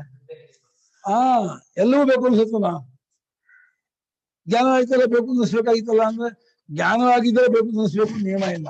ಬೇಡ ಅಂತ ಬೇಕು ಬೇಡ ಅಂತ ಅನ್ಸ್ಬೇಕು ಅಂತ ನಿಯಮ ಇಲ್ಲ. ಬೇಕು ಬೇಡ ಅಂದ್ರೆ ಕಾಮದ ಮೇಲೆ ನಿಂತಿರೋದೇ ಹೊರತು ಜ್ಞಾನದ ಮೇಲೆ ನಿಂತಿರೋದಲ್ಲ. ಹಾಗಾಗಿ ವಸ್ತುವ ಜ್ಞಾನವಾದ ಮೇಲೆ ಲೋಕದಲ್ಲಿ ಪ್ರವೃತ್ತಿಗೆ ಜ್ಞಾನವು ಹೇತುವಾಗಿರುವುದು ಲೋಕದಲ್ಲೇ ಕಂಡಿಲ್ಲ. ಲೋಕದಲ್ಲೇ ಕಾಣದೇ ಇದ್ಮೇಲೆ ಜ್ಞಾನ ಆದ್ಮೇಲೆ ಅವನಿಗೆ ಕರ್ಮ ಮಾಡೋದಿಲ್ಲ ಅನ್ನೋ ಕಾರಣ ಇಲ್ಲ ಅನ್ನೋ ಪ್ರಶ್ನೆ ಬರಲ್ಲ. ಮಾಡೋದಿಲ್ಲ ಅನ್ನೋ ಹಾಗೆ. ತಸ್ಮಾತ್ ಆತ್ಮದ ಕರ್ಮಣ್ಯ ಅಧಿಕಾರ ಸಿದ್ಧಂ. ಅದರಿಂದ ಆತ್ಮವನ್ನು ತಿಳ್ಕೊಂಡಂತಹ ಮಹಾತ್ಮರಿಗೆ ಕರ್ಮದಲ್ಲಿ ಯೋಗ್ಯತೆ, ಅಧಿಕಾರ, ಫಿಟ್ನೆಸ್ ಬರಲ್ಲ. ನಾನು ಸಂಬಂಧಪಟ್ಟವನ್ನೇ ಅಲ್ಲ ಅನ್ಕೊಂಡ್ಬಿಡ್ತಾನೆ. ಕರ್ಮಕ್ಕೆ ಅಧಿಕಾರ ಬರೋದೇ ಕರ್ತೃತ್ವ ಬುದ್ಧಿಯಿಂದ. ಕರ್ತೃತ್ವ ಬುದ್ಧಿಯನ್ನೇ ಬಾಧೆ ಮಾಡ್ಕೊಂಡ್ರೆ ಹೆಂಗ್ ಕರ್ಮದ ಅಧಿಕಾರ ಬರ್ತದೆ ನನಗೆ? ಮಾಡೋನು ಬುದ್ಧಿ ಇಟ್ಕೊಂಡಿದ್ದೆ ಬಾ ನೀವು ಏನಂದ್ರು ವಿದ್ಯೆ ಬಿಡ್ತೀರೋ ಬಾ ಪ್ರವೃತ್ತಿಗೆ ಕಾರಣ ಅಂದ್ರೆ ಇರೋದಿಲ್ಲ ಅನ್ನೋದು ಲೋಕಗಳು ಕೂಡ ಕಂಡಿದೆ. ಪ್ರಶ್ನೆ ನಾಗರಾಜ್ ಮಾತ್ರ ಹೊಂದುತ್ತೆ ಅದ್ವೈತವಾಗಿರುವಂತ ಬ್ರಹ್ಮವಾದ ಕಾರಣ ಲೌಕಿಕಕ್ಕೆ ಹೊಂದುತ್ತಾ ಗುರುಗಳೇ ಇದು? ಅಲ್ಲ, ಲೋಕದಲ್ಲೂ ಜ್ಞಾನ ಪ್ರವೃತ್ತಿ ಕಾರಣ ಅಲ್ಲ. ಲೋಕದಲ್ಲೂ ಜ್ಞಾನದಲ್ಲಿ ವಸ್ತು ಒಂದೇ ವಸ್ತು ಇರೋದ್ರಿಂದ ಅನೇಕ ವಸ್ತು ಅಂತ ಪ್ರಪಂಚದಲ್ಲಿ ಇಟ್ಕೊಂಡಿರೋದ್ರಿಂದ ಇನ್ನೊಂದು ವಸ್ತು ಅಲ್ಲ. ಈ ಜ್ಞಾನ ಬಂದಿದ್ದು ಅದಾಗ ಹೊಟ್ಟೆ ಹೋದ್ರೆ ಅದನ್ನು ಅಂದ್ರೆ ಆ ವಸ್ತು ಸಮೇತ ಆ ಜ್ಞಾನ ಹೋಗುತ್ತೆ ಅಂತ ಇದರಲ್ಲಿ ಪರಮಾರ್ಥದಲ್ಲಿ ಕರೆಕ್ಟ್ ಆಗಿ ಹೊಂದುತ್ತೆ. ಅಲ್ಲಲ್ಲ, ಲೋಕದ ಜ್ಞಾನದಲ್ಲೂ ಜ್ಞಾನ ಪ್ರವೃತ್ತಿ ಕಾರಣ ಅಲ್ಲ. ಲೋಕದಲ್ಲಿ ಪ್ರವೃತ್ತಿಗೆ ಅದು ಕಾರಣ ಅಲ್ಲ. ಪ್ರವೃತ್ತಿಗೆ ಕಾಮವೇ ಕಾರಣ. ಸರಿ. ಆದ್ರೆ ಪ್ರವೃತ್ತಿ ಆಗುವಾಗ ಅದು ತಿಳುವಳಿಕೆ ಬರಬೇಕಲ್ಲ. ಈ ಜ್ಞಾನವೂ ಹೊಟ್ಟೋದ್ರೆ ಈ ಶಾಸ್ತ್ರದ ಜ್ಞಾನ ಹೇಗೆ ಅವಗತಿ ಜ್ಞಾನ ಆದ್ಮೇಲೆ ಹೊಟ್ಟೋಗುತ್ತೋ ಹಾಗೆ ಲೌಕಿಕ ಜ್ಞಾನದಲ್ಲಿ ಇನ್ನೊಂದು ವಸ್ತು ಇರುವಾಗ ಇನ್ನೊಂದು ವಸ್ತು ತಿಳ್ಕೊಬೇಕಾದ್ರೆ ಈ ಜ್ಞಾನ ಹೊಟ್ಟೋದ್ರೆ ಅವನು ಇದು ಕೋಮಾಗಿ ಹೋದಾಗ ಇರ್ತಾನೆ. ಜ್ಞಾನ ಹೊಟ್ಟೋಗೋ ಶಬ್ದಕ್ಕೆ ಅರ್ಥ ಏನೋ? ಜ್ಞಾನ ಮಾತ್ರವಾಗಿದ್ದು ಜ್ಞಾನ ಹೊಟ್ಟೋಗೋದು ಜ್ಞಾನ ಇದಾಗಲ್ಲ, ಬಾಧಿತವಾಗಲ್ಲ. ಜ್ಞಾನ ಸ್ವರೂಪವಾಗಿ ಹೋಗ್ತಾನೆ. ಗಟ್ಟಿ ಸ್ವರೂಪ ಕೇಳ ವೃತ್ತಿ ರೂಪವಾದ ಜ್ಞಾನ ಸತ್ಯತ್ವ ಬುದ್ಧಿ ಇರಲ್ವೇ ಹೊರತು ಜ್ಞಾನ ಹೊಟ್ಟೋಗೋದ್ರಿಂದ ಎಲ್ಲೂ ಆಗಲ್ಲ ಅಂತ ಅರ್ಥ ಅಲ್ಲ. ಜ್ಞಾನ ಆದ್ಮೇಲೆ ಅಲ್ಲ, ಜ್ಞಾನ ಹೊಟ್ಟೋಗುತ್ತೆ ಅಂತ ಹೇಳಿದ್ರೆ ಆ ವಸ್ತು ಜ್ಞಾನ ಇನ್ನೊಂದು ಇರಲ್ಲ ಅನ್ನೋದ್ರಿಂದ ಆಗೋಲ್ಲ. ಸತ್ಯತ್ವ ಬುದ್ಧಿ ಮಾತ್ರ ಹೋಗುತ್ತೆ ಹೊರತು ಜ್ಞಾನಿಗಳು ವಸ್ತು ಜ್ಞಾನ ಆಗುತ್ತೆ. ತತ್ವಜ್ಞಾನಿಗೂ ನಮ್ಮನ್ನ ನೋಡಿದಾಗ ಇವನು ತೇಜು, ಇವನು ಯಶೋ, ಇವನು ಕುಮಾರ ಗೊತ್ತಾಗುತ್ತೆ. ತತ್ವಜ್ಞಾನಿಗೂ ಇದು ಮನೆ, ಇದು ಹಸು ಗೊತ್ತಾಗುತ್ತೆ. ಸತ್ಯತ್ವ ಬುದ್ಧಿ ಹೊಟ್ಟೋಗ್ಬಿಡುತ್ತೆ. ಯಾವ್ದು ಸತ್ಯತ್ವ ಬುದ್ಧಿ ಇರಲ್ಲ ಅಷ್ಟೇ. ಜ್ಞಾನ ಹೊಟ್ಟೋಗುತ್ತೆ ಅಂದ್ರೆ ಕೋಮಾ ಸ್ಟೇಜ್ ಹೋಗಲ್ಲ. ಅವನೇನು ಜ್ಞಾನ ಹೊಟ್ಟೋಗೋದ್ರೆ ಜ್ಞಾನ ಇಲ್ಲವಾಗಲ್ಲ ಅಲ್ಲ, ಸತ್ಯತ್ವ ಬುದ್ಧಿ ಹೊಟ್ಟೋಗುತ್ತೆ ಅಷ್ಟೇ ಅರ್ಥ. ಬಾಧಿತವಾಗುತ್ತೆ. ಪ್ರಮಾಣ ನೋಡೋದೇ ಇಲ್ಲ, ಕೇಳೋದೇ ಇಲ್ಲ ಅಂತಾರೆ. ಸರಿ, ಇವಾಗ ಹಾವು ಅಂತ ಅನ್ಕೊಂಡಿರ್ತೀರ, ಅಲ್ಲಿ ಪ್ರಮಾಣ ನಿಮ್ಗೆ ಏನಂತ ತಿಳಿಸ್ಕೊಡ್ತು? ಹಾವು ತಿಳಿಸ್ಕೊಡ್ತು. ಓಡಕ್ ಶುರು ಮಾಡ್ತೀರಾ, ಯಾರೋ ನಿಲ್ಲಿಸ್ಬಿಟ್ಟು ಸರಿ ನೋಡ್ರಿ ಅದು ಹಾವು ಹಾಡಲ್ಲ ಹಗ್ಗ ಅಂತ ಹೇಳಿದ್ರು. ಆಗ ನಿಮ್ಮ ಪ್ರಮಾಣದಲ್ಲಿ ಹತ್ರ ಹೋಗಿ ನೋಡ್ತೀರಾ, ಪ್ರಮಾಣ ತಿಳಿಸ್ಕೊಡ್ತೀರಿ ಏನೋ ಪ್ರತ್ಯಕ್ಷ ಪ್ರಮಾಣ ಅದು ಹಗ್ಗ ಅಂತ. ಅವಾಗ ಏನ್ ಮಾಡ್ತೀರಾ? ಮತ್ತೆ ಓಡ್ತೀರಾ? ಕೇಳ್ತಾ ಇದೆ ಆಟೋಮೆಟಿಕ್ ಆಗಿ. ಅಜ್ಞಾನದಿಂದ ಹೆದ್ಕೊಂಡಿದ್ದ, ಅಜ್ಞಾನದಿಂದ ಓಡ್ತಿದ್ದ ಹೊರತು ಜ್ಞಾನ ಬಂದ್ಮೇಲೆ ಅಜ್ಞಾನ ಹೊದ್ಕೊಡ್ಲಿ ವಸ್ತುಪಡಿಸಿ ಆದ್ಮೇಲೆ ಆ ಎಫೆಕ್ಟು ಇಲ್ಲ, ಪ್ರವೃತ್ತಿಯೂ ಇಲ್ಲ, ಪ್ರಮಾಣ ವ್ಯಾಪಾರವೇ ಇಲ್ಲ. ಅಷ್ಟೇ ಹೇಳ್ತಾ ಇರೋ ವ್ಯಾಪಾರ ಅಷ್ಟೇ. ವಸ್ತು ಗೊತ್ತಾದ್ಮೇಲೆ ಪ್ರವೃತ್ತಿ ಹೇತುವಿಗೆ ಕಾರಣ. ಜ್ಞಾನ ಪ್ರವೃತ್ತಿಗೆ ಹೇತು ಅಲ್ಲ. ಎಲ್ಲ ಇದು ಯೂನಿವರ್ಸಲ್. ಇದು ಜ್ಞಾನ ಯಾವಾಗ ಪ್ರವೃತ್ತಿ ಕಾಮ ಆಗೋದೇ ಇಲ್ಲ. ಕಾಮವೇ ಪ್ರವೃತ್ತಿಗೆ ಕಾರಣ. ಹಾ ತಪ್ಪು ತಿಳುವಳಿಕೆ ಅನ್ಕೊಂಡೆ. ಹಾ ನೀವು ಹೇಳಿದ್ದು ಉದಾಹರಣೆ ಪ್ರತಿಯೊಂದು ವಸ್ತು ಅಷ್ಟ. ಜ್ಞಾನದ ಸ್ವಭಾವ ಲೈಟ್ ಇದ್ದ ಹಾಗೆ, ಲೈಟ್ ಹಾಗೆ ಎಲ್ಲವನ್ನೂ ಇಂಥದ್ದು ತೋರಿಸುತ್ತಾ, ಜ್ಞಾನ ಇಂಥದ್ದು ತೋರಿಸುತ್ತೆ. ಆ ಪ್ರವೃತ್ತಿ ಅನ್ನೋದು ಕಾಮದಿಂದ ಉಂಟಾಗುತ್ತೆ ಹೊರತು ಜ್ಞಾನದಿಂದ ಉಂಟಾಗಲ್ಲ ಪ್ರವೃತ್ತಿ. ಅಲ್ಲ ವೇದಾಂತ ಜ್ಞಾನವೂ ಹಾಗೆ ಆತ್ಮಸ್ವರೂಪ ತಿಳಿಸ್ಕೊಡುತ್ತೆ. ತಿಳಿಯುತ್ತಲೇ ಅವನಿಗೆ ಎಲ್ಲವೂ ಆತ್ಮನೇ ಅಂತ ಅರಿವಾಗ್ಬಿಡುತ್ತೆ. ಈ ಯಾವ ದ್ವೈತವು ಸತ್ಯತ್ವ ಬುದ್ಧಿ ಇರಲ್ಲ ದ್ವೈತದಲ್ಲಿ. ಹಾಗಾಗಿ ಮತ್ತೆ ಆ ಸತ್ಯತ್ವ ಬುದ್ಧಿಯನ್ನು ಇಟ್ಕೊಂಡು ಆ ಪ್ರವೃತ್ತಿಸಲ್ಲ ಅಜ್ಞಾನಿ ಆದವನು. ಆ ರೀತಿ ನಿಮ್ಗೆ ಪ್ರವೃತ್ತಿ ಆಗೋಲ್ಲ. ಅದೇ ಕಾಣುತ್ತೆ. ತತ್ವಜ್ಞಾನಿಗೂ ಜನ ಕಾಣ್ತಾರೆ, ಪ್ರಪಂಚ ಕಾಣುತ್ತೆ, ಎಲ್ಲ ಕಾಣ್ತಾನೆ. ಸತ್ಯತ್ವ ಬುದ್ಧಿ ಆತ್ಮನೇ ತೋರ್ತಾ ಇದ್ದಾನೆ ಅಂತ ತಿಳ್ಕೊಂಡಿರ್ತಾನೆ. ಲೋಕದವರು ಮಾತ್ರ ಆತ್ಮನೇ ತಿಳ್ಕೊಳ್ತಾ ಇದ್ದಾರೆ. ಆತ್ಮಗಿಂತ ಬೇರೆಯಾಗಿ ಸತ್ಯವಾಗಿ ಸ್ವತಂತ್ರ ಬಂಗಾರ ಇದೆ, ಅದನ್ನ ನೆಕ್ಲೆಸ್ ಮಾಡ್ಕೊಂಡ್ರೆ ಹಾಕೊಂಡ್ರೆ ತುಂಬಾ ಚೆನ್ನಾಗಿರುತ್ತೆ ಅಂತೇಳಿ ಅದು ತಗೊಂಡೋಗಿ ಆ ಚಿನ್ನವಾರ ಕೊಟ್ಟು ನೆಕ್ಲೆಸ್ ಮಾಡ್ಕೊಂಡು ಹಾಕೊಂಡು ಕನ್ನಡಿ ಮುಂದೆ ನಿಂತ್ಕೊಂಡು ಹೀಗೆ ಹೀಗೆ ಸರಿ ಮಾಡ್ಕೊಂಡು ಕರೆಕ್ಟ್ ಹೆಂಕ ಬರೋ ಹಾಗೆ ಮಾಡ್ಕೊಂಡು ಪದಕನ ನಿಂತ್ಕೊಂಡು 5 ನಿಮಿಷ ನಿಂತ್ಕೊಂಡು ಆಮೇಲೆ ಹೊರಗೆ ಬರ್ತಾರೆ. ಆಮೇಲೆ ಏನ್ ಮಾಡಿಸಿದ್ರಿ, ತುಂಬಾ ಚೆನ್ನಾಗಿಲ್ಲ, ಆಗಿಲ್ಲ, ಹೀಗಿಲ್ಲ ಅಂತ 4 ಜನ ಕೇಳಿಕೊಳ್ಳೆ ತುಂಬಾ ಖುಷಿ ಬೇರೆ ಆಗುತ್ತೆ. ಯಾರು ನೋಡ್ಲೇ ಇಲ್ಲ, ಇದ್ ಮಾಡ್ಲಿಲ್ಲ ಅಂದ್ರೆ ಬೇಜಾರಾಗ್ಬಿಡುತ್ತೆ. 4 ಜನ ನೋಡಿದ್ರು, ಅವ್ರಿಗೆ ಎಷ್ಟು ಬೆಲೆ, ಎಷ್ಟು ತೂಕ, ಎಲ್ಲಿ ಮಾಡಿಸಿದ್ರಿ, ಹೇಗ್ ಮಾಡಿ, ತುಂಬಾ ಅದ್ರ ಬಗ್ಗೆ ಡೀಟೇಲ್ ಕೇಳಿದ್ರೆ ತುಂಬಾ ಖುಷಿ ಆಯ್ತು. ಉತ್ಸಾಹದಿಂದ ಹೇಳ್ತಾನೆ ಹಂಗೆ ಹಿಂಗೆ ಹಿಂಗಿತ್ತು ಅಂತಂದ್ರೆ. ಅದು ಅವನ ಕಾಮದ ವಿಲಾಸವೇ ಹೊತ್ತು ಏನು ವಿಶೇಷ ಅಲ್ಲ. ತಸ್ಮಾನ್ ಆತ್ಮದ ಕರ್ಮಣ್ಯಧಿಕಾರ ಸಿದ್ಧಂ.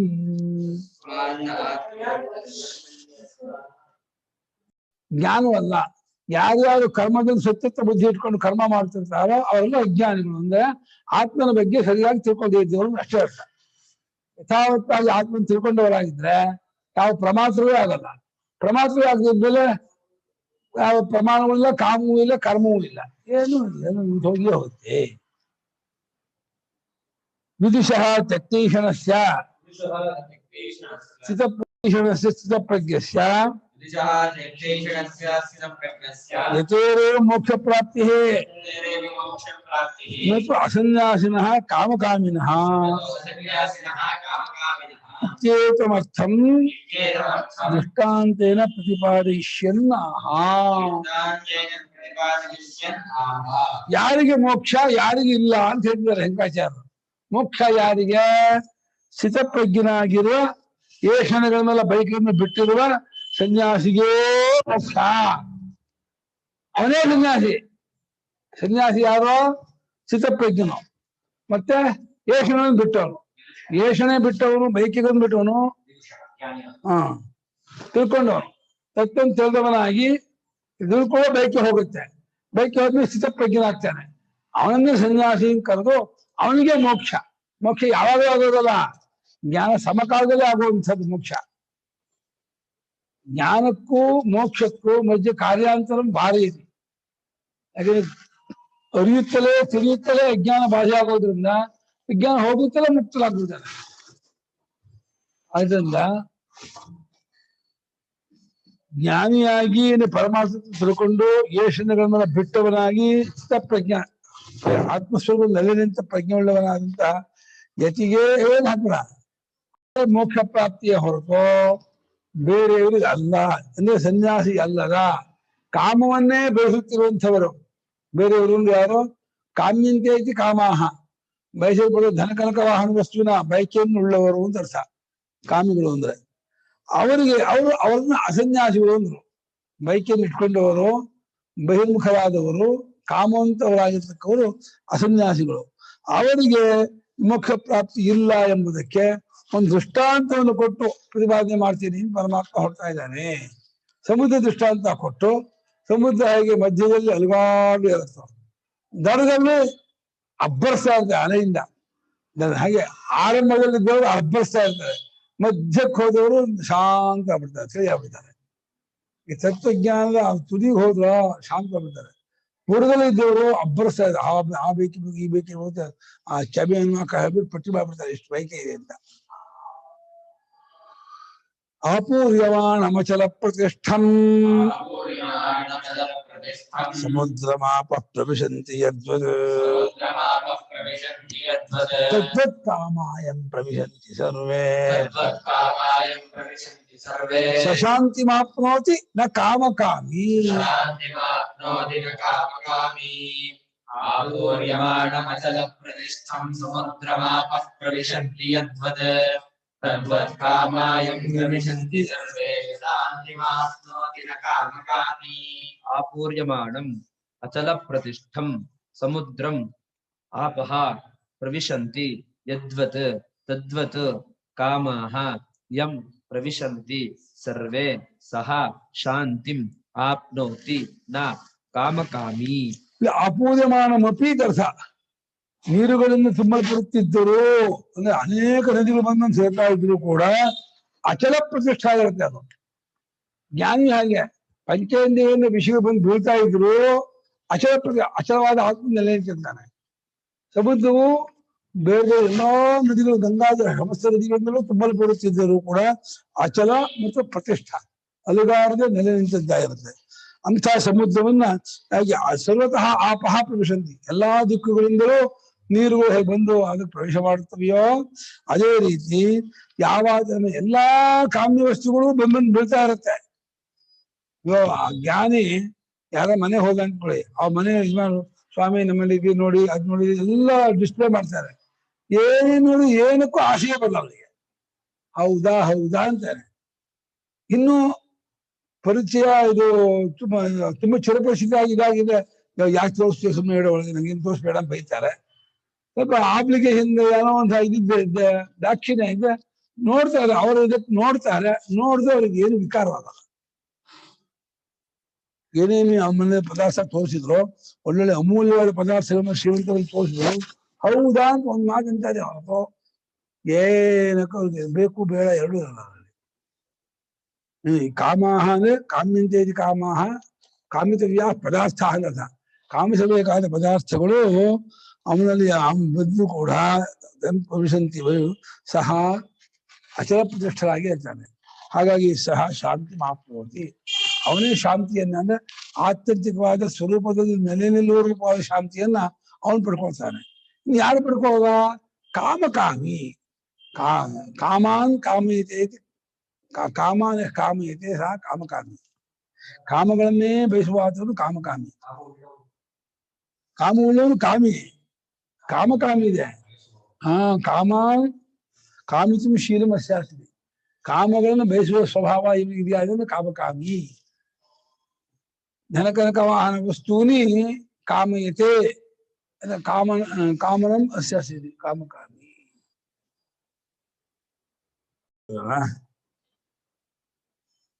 ಅಪೂರ್ಯಮಾಣಂ ಅದ್ವಿಹಿ ಅಚಲ ಪ್ರತಿಷ್ಠಂ ಅಚಲತೆಯ ಪ್ರತಿಷ್ಠಾವಾ ಅವಸ್ಥಿತಿ ಬಾಯಿಲಲ್ಲ ಪ್ರತಿಷ್ಠಾ ಅವಸ್ಥಿತಿ ಯಸ್ಯ ತಂ ಅಚಲ ಪ್ರತಿಷ್ಠಂ ಸಮುದ್ರಮಾಪ ಸರ್ವತೋ ಗತಾಃ ಪ್ರವಿಶಂತಿ ಸ್ವಾತ್ಮಸ್ಥಂ ಅವಿಕ್ರಿಯಮೇವ ಸಂತಂ ತದ್ವತ್ ತದ್ವತ್ ಕಾಮಾಃ ಯದ್ವತ್ ತದ್ವತ್ ಕಾಮಾಃ ವಿಶೇಷನಿಧಾವಪಿ ಸರ್ವತಃ ಇಚ್ಛಾವಿಶೇಷಾಃ ಯಂ ಪುರುಷಂ ಸಮುದ್ರಮಿವ ಆಪಃ ಅವಿಕುರ್ವಂತಃ ಪ್ರವಿಶಂತಿ ಸರ್ವೇ ಆತ್ಮನ್ಯೇವ ಪ್ರಲೀಯಂತೆ ನ ಸ್ವಾತ್ಮವಶಂ ಕುರ್ವಂತಿ. ವ್ಯಾಖ್ಯಾ ಕರೋತಿ ಸ್ವಶಾಂತಿಂ ಮೋಕ್ಷಂ ಆಪ್ನೋತಿ.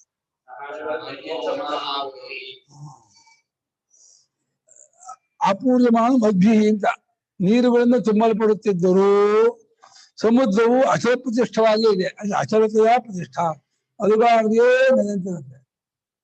ನೀವು ಆ ನೀರು ಸಮುದ್ರದ ನೀರೇ, ಜಗತ್ತಿನ ಎಲ್ಲಾ ನೀರು ಸಮುದ್ರದ ನೀರೇ. ಸಮುದ್ರವೇ ನೀರಿಗೆ ಉಗಮ ಸ್ಥಾನ, ಮೂಲ ಸ್ಥಾನ. ಆ ನೀರ ಸೂರ್ಯರಶ್ಮಿಯಿಂದ ಮೇಲಕ್ಕೆ ಆಕಾಶಕ್ಕೆ ಸಕ್ಕಾಗಿ ಆವಿಯಾಗಿ ಹೋಗಿ ಮೋಡದಲ್ಲಿದ್ದು ಬೆಟ್ಟ ಗುಡ್ಡಗಳ ಮೇಲೆ ಮಳೆ ಸುರಿದು ಅಲ್ಲಿಂದ ಹರಿತಾ ಬರುತ್ತೆ. ಆ ಬೆಟ್ಟ ಗುಡ್ಡಗಳಿಗೆ ಒಂದು ಶಕ್ತಿ ಏನು ಅಂದ್ರೆ, ಈ 2-3 ತಿಂಗಳ ಕಾಲ ನಿರಂತರ ಮಳೆ ಬೀಳುತ್ತಲ್ಲ, ಇಡೀ ಬೆಟ್ಟವೇ ಒದ್ದೆ ಆಗಿರುತ್ತೆ, ಒಳಗೆಲ್ಲ ಶೇಖರಣೆ ಆಗಿರುತ್ತೆ. ಅದು 3 ತಿಂಗಳು ಒದ್ದೆ ಆದ್ರೆ ಇದು 9 ತಿಂಗಳು ಅದನ್ನ ಬಿಟ್ಕೊಡುತ್ತೆ. ಅದನ್ನ ಬರ್ತಾ ಹೊಸತಾನೇ ಇರುತ್ತೆ. ಅದನ್ನ ಹೊಸರಿದ್ದೇ ತೊರೆಯಾಗಿ ಬೀಳುತ್ತೆ. ಆ ತೊರೆಗಳೇ ಸೇರಿ ನದಿ ಆಗುತ್ತೆ. ನದಿಗಳೇ ಸೇರ್ಕೊಂಡು ಸಮುದ್ರಕ್ಕೆ ಹೋಗಿ ಮತ್ತೆ 3ಕ್ಕೂ ಸೇರ್ಕೊಂಡು ಒಟ್ಟು ಎಲ್ಲಕ್ಕೂ ಸಮುದ್ರವೇ ಮೂಲ. ಸಮುದ್ರದ್ದೇ ನೀರಿಲ್ಲ, ಇನ್ನೊಂದು ನೀರಿಲ್ಲೇ ಇಲ್ಲ. ಕೆಳಗೊಂಡು ಅದೇನಪ್ಪ ಅಂದ್ರೆ ಸೂರ್ಯರಶ್ಮಿನ ಹೇಳ್ಕೊಡ್ಬೇಕಾದ್ರೆ ಉಪ್ಪು ಬಿಟ್ಟು ಹೇಳ್ಕೊಂಡ್ಬಿಡ್ತಾನೆ. ಉಪ್ಪು ಸಮೇತ ಹೇಳ್ಕೊಳಲ್ಲ. ಉಪ್ಪು ಬಿಟ್ಟು ಹೇಳ್ಕೊಂಡು ಅದು ನೋಡಕ್ ಹೋಗಿ ಅಲ್ಲಿ ಬೆಳೆದು ಎಷ್ಟು ಮರ. ನಮ್ ದೇಶಕ್ಕೆ ಬರ್ತಾವಲ್ಲ ಮಳೆ. ಇದು ಯುರೋಪ್ ಕಡೆಯಲ್ಲಿ ಇದೆಲ್ಲ 300 ದಿವಸ ಮಳೆ ಬರ್ತದೆ ಕೆಲವು ಖಂಡದಲ್ಲಿ. ಆ ಚಿರಾಪುಂಜಿ ಇದಲ್ಲ ಸರಿ ಇನ್ಯಾವುದೋ ದೇಶ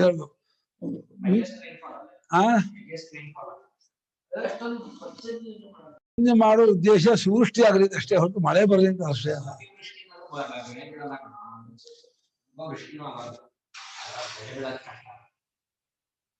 ಅಲ್ಲ, ಮಳೆ ಬರ್ಲೇಬೇಕು. ಅಷ್ಟು ಬರೋ ಸಮುದ್ರಕ್ಕೆ ಬಂದ್ಬಿಟ್ರೆ ಅದು ವೇಸ್ಟ್ ಆಗುತ್ತೆ. ನಮ್ಗೆ ಬರ್ಲಿ ಅಷ್ಟೇ. ಸಮುದ್ರದ ಮೇಲೆ ಎಷ್ಟು ಬರುತ್ತೋ ಮಳೆ ಅಷ್ಟು ಬಿದ್ದುಬಿಟ್ರೆ ಪ್ರಳಯ ಆಗತ್ತೆ. ಪ್ರತಿ ಮಳೆಗಾಲದಲ್ಲೂ ಅಷ್ಟೇ ಸಿಕ್ಕಾಪಟ್ಟೆ ಸಮುದ್ರ ಬೀಳೋದು ಮಳೆ.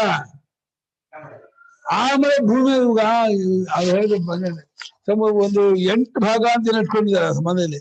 8 ಭಾಗದಲ್ಲಿ 6 ಭಾಗ ಸಮುದ್ರ ಬೀಳೋದು, 2 ಭೂಮಿ ಮೇಲೆ ಬೀಳೋದು. ಎಲ್ಲಾ ಭೂಮಿ ಮೇಲೆ, ಎಲ್ಲಾ ದೇಶದ ಮೇಲೆ. ಸಮುದ್ರ ಮೇಲೆ ಬೀಳೋ ಮಳೆ ಭೂಮಿ ಬಿತ್ತು ಅಂದ್ರೆ ಭಾಷೆ ಮಾಡಕ್ಕಾಗಲ್ಲ. ಪ್ರಳಯ ಆಗ್ಬಿಡ್ತೀವಿ ನಾವು. ಪ್ರದೇಶ ಜಾಸ್ತಿಯ ಸಮುದ್ರ ನೀರೇ ಸಮುದ್ರದಲ್ಲಿ.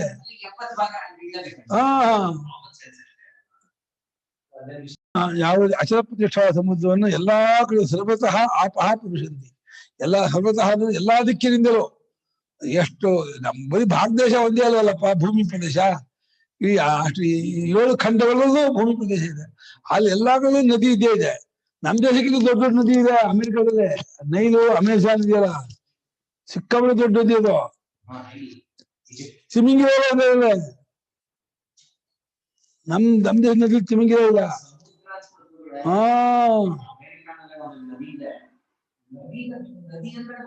ಅಮೆಜಾನ್ ನದಿ ಇದೆ. ಅದೇ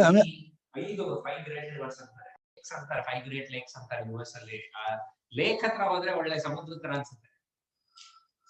ಅದು ನೀರು ಉಪ್ಪಿಲ್ಲ. ಅಲ್ಲ, ನಮ್ ದೇಶಕ್ಕಿಂತ ಅಮೆರಿಕ 5 ಪಟ್ಟು ದೊಡ್ಡದು. 5 ಪಟ್ಟು ದೊಡ್ಡದಿದ್ದಾನೆ. ಜನ ನಮ್ಗೆ 5 ನಮ್ಮಲ್ಲಿ 3 ಕಮ್ಮಿ. ಭೂಮಿ ನಮ್ಗೆ 5 ಜಾಸ್ತಿ. ಎಷ್ಟು ಕಾಡಿದೆ ಅಮೆರಿಕ ಗೊತ್ತಾ? ಸಿಕ್ಕಾಪಟ್ಟೆ ಕಾಡು.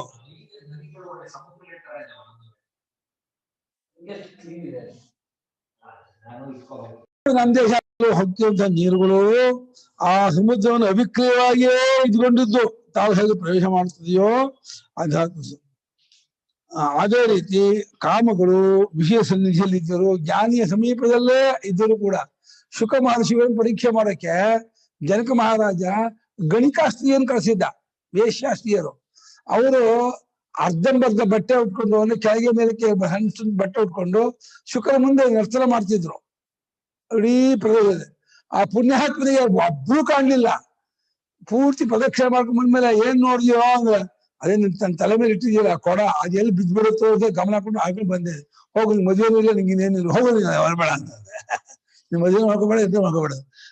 ಇಷ್ಟು ಗಲಿಕಾಸ್ತಿಯವರು 20 ಟೀನೇಜ್ ಹುಡುಗಿ ಕುಳಿತಿದ್ದೆ ನೋಡ್ಲಿಲ್ಲ ಅಂತಂದ್ರೆ ನಿನಗೆಂತ ಪ್ರಬಂಧ ವಿಕಾರ ಇಲ್ಲ, ಹೋಗುತ್ತ. ಹಾಗೆ ವಿಷಯ ಸನ್ನಿಧಿಯಲ್ಲೂ ಕೂಡ ಆ ಇಚ್ಛಾ ವಿಶೇಷಗಳು ಯಾವ ಪುರುಷನನ್ನ ಸಮುದ್ರವನ್ನ ಬದಲಾಯಿಸಿದ್ದೇನೆಯೇ ಇರುತ್ತೋ ಆ ರೀತಿ ಕಾಮಗಳು ಇವರನ್ನು ವಿಕಾರ ಮಾಡದೆ ಪ್ರವೇಶ ಮಾಡುತ್ತವೆ. ಎಲ್ಲ ಆತ್ಮದಲ್ಲಿಯೇ ಲಯ ಆಗ್ಬಿಡುತ್ತೆ. ಆ ಬಂದು ಡೂಬ್ಗೆ ಆಗತ್ತೆ. ಇಲ್ಲಿ ಬರುತ್ತಲ್ಲ, ಅದು ಒಳಗೆ ಮನಸ್ಸು ವಿಕಾರ ಮಾಡೋದಿಲ್ಲ, ಆತ್ಮ ಬಾಹಿತ ಆಗ್ತಾ ಹೋಗುತ್ತೆ. ಈ ಬರುತ್ತೆ, ಬಂದು ವಿಕಾರ ಮಾಡೋದಿಲ್ಲ, ಬಾಹಿತ ಇಲ್ಲ ಅಂತ ಬಿಡ್ತದೆ. ಆತ್ಮನಲ್ಲೇ ಕರಗೋಗ್ಬಿಡುತ್ತಲ್ಲ, ತಮ್ಮ ವಶವನ್ನಾಗಿ ಮಾಡ್ಕೊಳ್ಳೋದೇ ಇಲ್ಲ. ಅಜ್ಞಾನಿಯನ್ನ ಕಾಮ್ಯ ವಸ್ತುಗಳು ತಮ್ಮ ವಶವನ್ನಾಗಿ ಮಾಡುತ್ತೆ. ಜ್ಞಾನಿಯನ್ನು ಏನು ಮಾಡಲ್ಲ.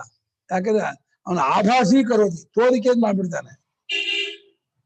ಅವನು ಶಾಂತಿಯನ್ನ ಅಂದ್ರೆ ಮೋಕ್ಷವನ್ನು ಪಡ್ಕೋತಾನೆ, ಅವನು ನಿಜವಾಗಿ ಮುಕ್ತರಾಗ್ತಾನೆ, ಅವನಿಗೆ ಯಾವ ಇದು ಆಗುದಿಲ್ಲ. ಸಶಾಂತಿ ಮಾಪ್ನೋತಿ ಮೋಕ್ಷ ಮಾಪ್ನೋತಿ, ಮುಕ್ತ ಹೇಳ್ತಾನೆ. ನ ಇತರ ಕಾಮಕಾಮಿ ಕಾಮ್ಯಂತೆ ಕಾಮಾಹ ವಿಷಯಾಹ ತಾನ್ ಕಾಮಯಿತುಂ ಶೀಲಂ ಅಸ್ಯ ಶೀಲಂ ಯಸ್ಯ ಸಹ ಕಾಮಕಾಮಿ ನೈವ ಪ್ರಾಪ್ನೋತಿ ಇತ್ಯರ್ಥಃ.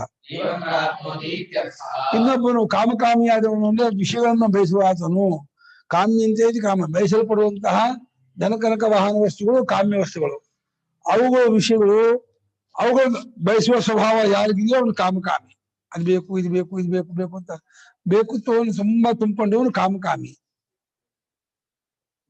ಯಾರು ಅವನು ಈ ಸುಖವನ್ನು ಶಾಂತಿಯನ್ನು ಪಡೆಯೋದಿಲ್ಲ, ಅವನಿಗೆ ನೆಮ್ಮದಿ ಇಲ್ಲ. ಅದು ಕಾಮನೆ ಇದ್ದು ಬಿಟ್ರೆ ವಿಕ್ಷೇಪ ಆಗಿರುತ್ತೆ. ಏನೋ ತಸ್ಮಾತ್, ಈ ಕಾರಣದಿಂದ ಕಾಮಕಾಮಿಯಾದವನು ಶಾಂತಿಯನ್ನು ಹೊಂದಲ್ಲ, ಜ್ಞಾನಿಯಾದವನೇ ಶಾಂತಿಯನ್ನು ಹೊಂತಾನೆ ಅಂತ. ಆದ್ದರಿಂದ ವಿಹಾಯ ಕಾಮಾನ್ ಸರ್ವಾನ್ ಪುಮಾಂಶ್ಚರತಿ ನಿಸ್ಪೃಹಃ ನಿರ್ಮಮೋ ನಿರಹಂಕಾರಃ ಶಾಂತಿಮಧಿಗಚ್ಚತಿ. ವಿಹಾಯ ಕಾಮಾನ್ ಸರ್ವಾನ್ ಪುಮಾಂಶ್ಚರತಿ ನಿಸ್ಪೃಹಃ ನಿರ್ಮಮೋ ನಿರಹಂಕಾರಃ ಶಾಂತಿಮಧಿಗಚ್ಚತಿ. ವಿಹಾಯ ಯಾವ್ದು ಓಹತ್ಯಾಗಕ್ಕೆ ಲೆಪ್ಪು. ಹಾ, ಕಾಮಾನ್ ಯಹ ಸರ್ವಾನ್ ಪುಮಾನ್ ಚರತಿ ನಿಸ್ಪೃಹಃ ನಿರ್ಮಮಃ ನಿರಹಂಕಾರಃ ಸಹ ಶಾಂತಿ ಅಧಿಗಚ್ಚತಿ ಅಥವಾ ಗಮನ. ವಿಹಾಯ ಎಲ್ಲಾ ಬೈಕಿಗಳನ್ನು ಬಿಟ್ಟವನಾಗಿ, ಯಹ ಪುಮಾನ್ ಯಾವ ಪುರುಷನು ಸರ್ವಾನ್ ಕಾಮ ಅಂತ ಎಲ್ಲಾ ಕಾಮವನ್ನು ಬಿಟ್ಟವನಾಗಿ, ಯಹ ಚರತಿ ಓಡಾಡ್ತಿರ್ತಾನೋ, ನಿಸ್ಪೃಹನಾಗಿ ಆಸೆ ಇಲ್ಲದೆ ಇದ್ದವನಾಗಿ ಸಂಚಾರ ಮಾಡ್ತಾ ಇರ್ತಾನೋ, ಹೇಗಿದ್ಕೊಂಡು ನಿರ್ಮಮ ನಿರಹಂಕಾರ. ಎರಡು ವಿಶೇಷ, ಮಮತ್ವ ಬುದ್ಧಿ ಇಲ್ಲ, ಅಹಂಕಾರ, ನಾನು ಅನ್ನೋದಿಲ್ಲ, ನಂದು ಅನ್ನೋದಿಲ್ಲ. ತ್ಯಕ್ವಾ ಮಮಾಹಮಿತಿ ಬಂಧಕರೇ ಪದೇ ದ್ವೇ, ಈ ಎರಡು ಪದ ಇದೆಯಲ್ಲ, ಮಮ ಅಹಂ, ಅಹಂ ಮಮ, ಇದೇ ಬಂಧಕರವಾದ ಪದ. ನಾನು ಅಂದ್ಮೇಲೆ ನಂದು ಮುಂದೆ ಇರುತ್ತೆ, ನಂದಿದ್ಬಿಟ್ರೆ ನಾನು ಇದ್ದೇ ಇರ್ತೀನಿ. ನಾನೇ ಕಿತ್ತಾಕ್ಬಿಟ್ರೆ ನಂದಿರಲ್ಲ. ನಂದು ಅಂತ ಯಾರಿಗಿರುವ ಅವನಿಗೆ ನಾನು ಒಂದೇ ಇರಲ್ಲ. ಹಾಗಾಗಿ ಈ ನಾನು ನಂದು ಅನ್ನೋದು ಒಂದ್ ರೀತಿ, ನಾನಾದ್ಮೇಲೆ ನಂದು, ಫಸ್ಟ್ ನಾನ್ ಬರ್ತೀನಿ, ಆಮೇಲೆ ನಂದು ಬರುತ್ತೆ, ನಂದಾದ್ಮೇಲೆ ನಂದಲ್ಲಿ ರಾಗದ ವಿಷಾದೆಲ್ಲ ಬರುತ್ತೆ. ಇವನಿಗೆ ಕಾಮಗಳನ್ನೇ ಬಿಟ್ಟವರಾದ್ರಿಂದ ಮಮತ್ವ ಇಲ್ಲ, ಅಹಂಕಾರ ಇಲ್ಲ, ಅವನು ಶಾಂತಿ ಮನೆಯ, ಅವನು ಶಾಂತಿಯನ್ನ ಸುಖವನ್ನು ಪಡೆಯುತ್ತಾನೆ. ಅನ್ನ ನೆಮ್ಮದಿಯ ಅಲ್ಲಿ ಕಾಮ ಬಿಟ್ಟ ಸುಖ ನಮ್ಮ ದೇಶರು, ವಿದೇಶಗಳು ಕಾಮ ಹೆಚ್ಚು ಮಾಡಿಕೊಂಡ್ರೆ ಸುಖ ಅಂತ ಅವ್ರದು. ತುಂಬಾ ಕೋಟಿಗಟ್ಟಲೆ ದುಡ್ಡು, ಜಾಸ್ತಿ ಬಿಲ್ಡಿಂಗು, ಜಾಸ್ತಿ ಭೋಗವಸ್ತು ಇದೆ ಸುಖ ಅಂತ. ನಮ್ಮಲ್ಲಿ ಏನಿಲ್ಲ ಅಂದ್ರೆ ಸುಖ ಅಂತೀವಿ. ಯಪ್ಪ ಏನಿಲ್ಲ ಅಂದ್ರೆ ಹೇಗೆ ಸುಖ ಆಗುತ್ತೆ? ಏನೋ ಬಂದ್ರೆ ನಮ್ಮ ಸಂಸ್ಕೃತಿ, ಒಂದ್ ಸಪಾಟ ನಮ್ಮ ಸಂಸ್ಕೃತಿ ಆಗಿತ್ತು ಅಂತ. ಅದ್ರ ಮೇಲೆ ನಮ್ಮ ಸಂಸ್ಕೃತಿ ಬೆಳೆದಿದ್ದು. ಯಾಕಾಗಿ ಋಷಿಮುನಿಗಳು ಕಾಡಿಗೆ ಹೋದ್ರು. ಅವ್ಯಾಕೆ ನಾಡಂದ್ಬಿಟ್ಟು ಕಾಡಿಗೆ ಹೋದ್ರು ಅಂದ್ರೆ ಗೊತ್ತು ಅವರಿಗೆ ಇಲ್ಲೇನು ಇಲ್ಲ, ನೀರಸ ಅಂತ. ಆದ್ರೆ ಇವತ್ತಿನ ಎಲ್ಲರೂ ಭೋಗಾಸಕ್ತಾಗಿ ವಿಷಯಾಸಕ್ತ ಇದ್ದಾರೆ.